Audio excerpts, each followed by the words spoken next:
Hello. Welcome to another episode of Bat Dan's Thoughts. So, we recently lost Kevin Conroy, the greatest actor for Batman ever, right up there with Ben Affleck. Whenever I read a comic book, Kevin Conroy is who I hear as Batman. From Batman the Animated Series to Justice League the Animated Series, the Arkham games, Injustice, the video games, not the movie. Kevin Conroy has just always killed it as Batman. And at 66, too young to go, this is a sad day, a sad time for all us DC fans.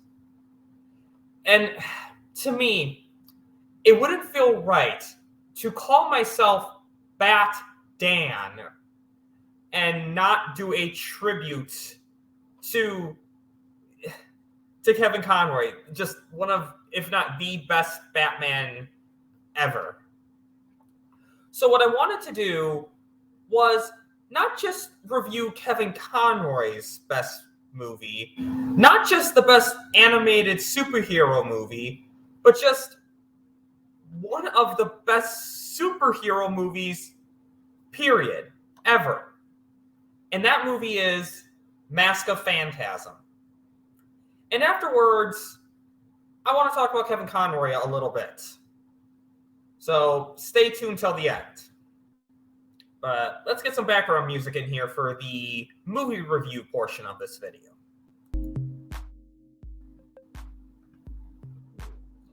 So, Mask of Phantasm came out in 1993, and it was an animated movie from Batman, the animated series. And fun fact, it had a limited theatrical release. And the plot follows this mysterious figure called the Phantasm, killing various mobsters connected to another one called Salvatore Valestra. And the Phantasm gets away before anyone other than Batman spots it. So, of course, Batman gets blamed. While at the same time, Andrea Beaumont, one of Bruce Wayne's love interests, returns. So Batman has to juggle the return of his love interest while also clearing his name and stopping the Phantasm. So this is not going to be a play-by-play. This is going to just me talking about highlights of the film, what I loved about it, and we'll go from there. So one thing I really loved about this film were the flashback sequences. You see Andrea Beaumont, Bruce Wayne meets her, and slowly they fall in love. Bruce Wayne visits his parents' grave, sees Andrea talking to her mom, and then they start talking, and slowly they build. They fall in love. While at the same time, Bruce is learning to be Batman. And this is where Kevin Conroy just kills it. He shows this other side to Batman that we don't see that much. Two sides, actually. You see a more inexperienced Batman, someone who's less sure of himself. While you see a more conflicted Bruce, like someone who's considering leaving leaving the promise he made to his parents behind to pursue his own happiness with Andrea Beaumont. And Kevin Conroy just kills it. One particular scene I love in this is when he's visiting his parents' grave, and he's saying, "I just want to be happy. Please tell me it's all right." And you could just hear the pain in Bruce's voice. Kevin Conroy just does a really good job, really just showing the conflict within Bruce. And it's great. Kevin Conroy just does a really good job. And in the present day, again, he's trying to do his duty as Batman while also dealing with Andrea, because Andrea's father, Carl, is connected to this. Oh, by the way, I should clarify real quick. spoilers. This movie came out in 1993, so you should have seen it by now. But anyway, we know that Andrea is the Phantasm, but at the time, we're kind of thinking it's her father, Carl. So Batman is trying to really separate his feelings for Andrea and his duty because of how she's involved with all this. And Andrea Beaumont is another character who does a really good job. Like, it's just a really good character in this movie. One thing I love is so in the movie, she knows that Bruce Wayne is Batman because she sees Batman at his parents' grave. Or at Bruce Wayne's parents' grave. And you might think, oh, that alone can't tell her that it's Batman. But one thing I love is that in the flashback sequences, Andrea really sees Bruce Wayne's desire to help people. Little things like the way Bruce attacked that biker gang trying to rob that citizen. Just little things like that. Andrea's seeing Bruce Wayne making a promise to his parents. So she has a lot of background information where seeing Batman at his parents' grave, that clinches it for her. That also tells Andrea that Bruce is Batman. And there's just, I really loved her character arc. You really see her relationship with her father and how they just set up the Phantasm, like her being the Phantasm. Again, spoiler alert, she's the Phantasm, so cleverly. First of all, they had the voice actor who portrayed Carl Beaumont as the Phantasm, which I thought was very, very clever, just to throw the viewers off. But there's little bits of background that you see like for just small little details that this movie does really well. In the flashback sequence, when she goes to visit Bruce is training, doing his martial arts, and Andrea uses one of her moves on him. So right there, they demonstrate a little bit of background for her to be this martial artist. And they really set it up well, because in the flashback sequences, you see all these mobsters connected to Salvatore Valestra, threatening Carl, saying, pay us money, or it's out for your blood.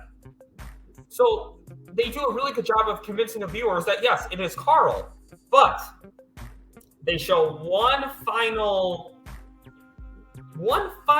scene that really kind of clinches it that it can't be Carl. You see a pre-Joker Jack Napier.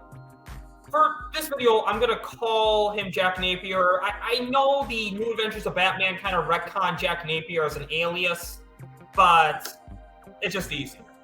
So you see Jack Napier walk out having killed Carl Beaumont. So you see that it's really Andrea. And they do that so well. And I was just, again, another great thing about this film. And I mentioned Jack Napier. So Joker is in this film too. And one thing I loved about this is that when they introduced the Joker,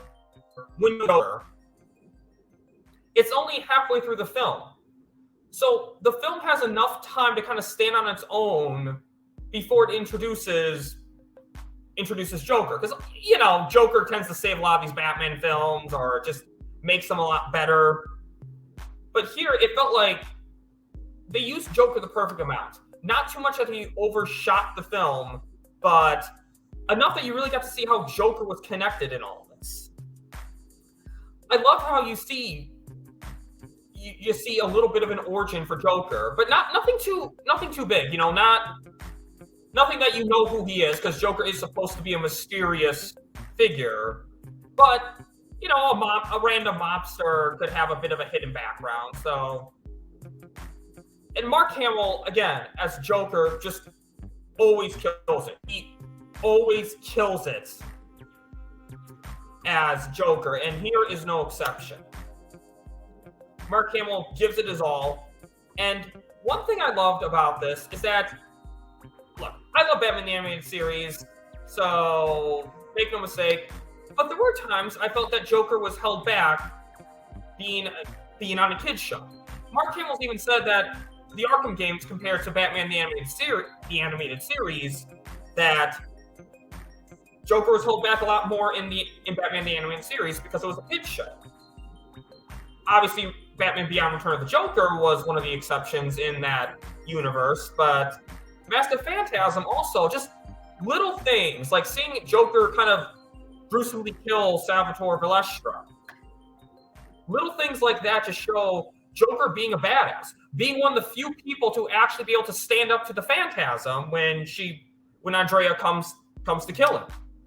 And just the fact that Joker was one of the few people to figure out who the Phantasm was. Again, this was probably one of my favorite appearances with the Joker in it. And another thing I really loved is the soundtrack.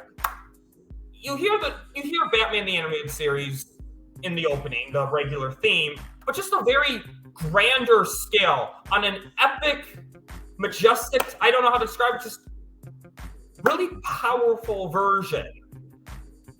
And I'm a big music guy, and I just love the music in this film. Or when Andrea takes the Joker away to kill him, Joker's laughing. Again, the music that's playing in the background is just, I love it. So yes, all in all, I love this film. It's just the best. They set up everything right. They set up the twist. They set up Batman, Joker. It's great. But I do have two minor criticisms of this film. One, is Batman's name ever cleared? I know Joker caught the Phantasm on camera that it wasn't Batman, but did Joker upload it? Because, maybe, again, Joker doesn't like someone else killing Batman other than him. So it would make sense that he did that, but they don't show it. So you wonder, is Batman still wanted? I mean, yes. They show the bat signal at the end, but earlier in the film, Harvey Bullock tried to use it as a trap. So just seeing the bat signal, to me, isn't enough.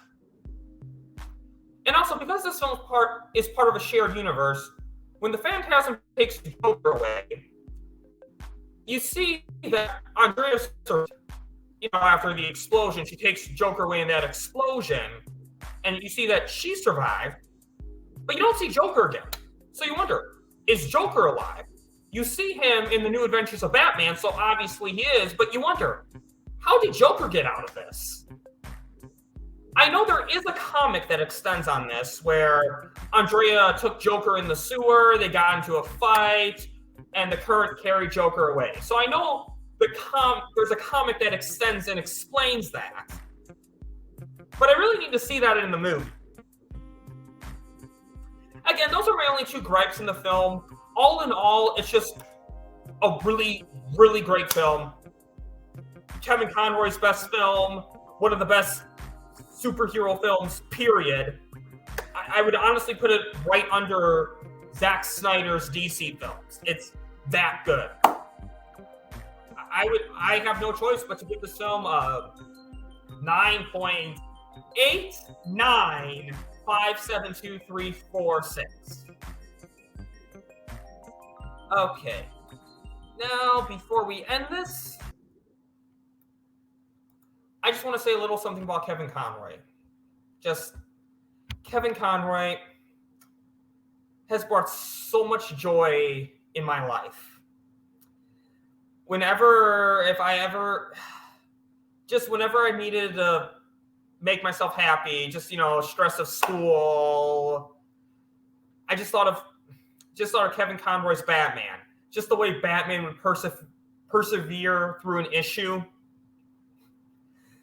I just thought of Kevin Conroy's Batman. Just the way Batman would.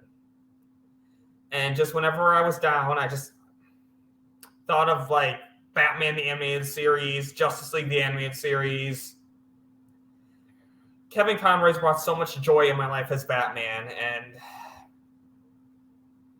this is a tragic loss for all Batman fans.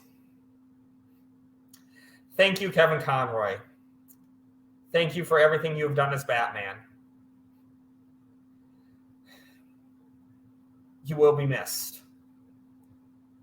I hope that we can all just remember the good times we had as with Kevin Conroy's Batman. Just next time you're watching an episode from Batman the Animated Series or playing the Arkham games, just remember the good times. Thank you, Kevin Conroy. Thank you.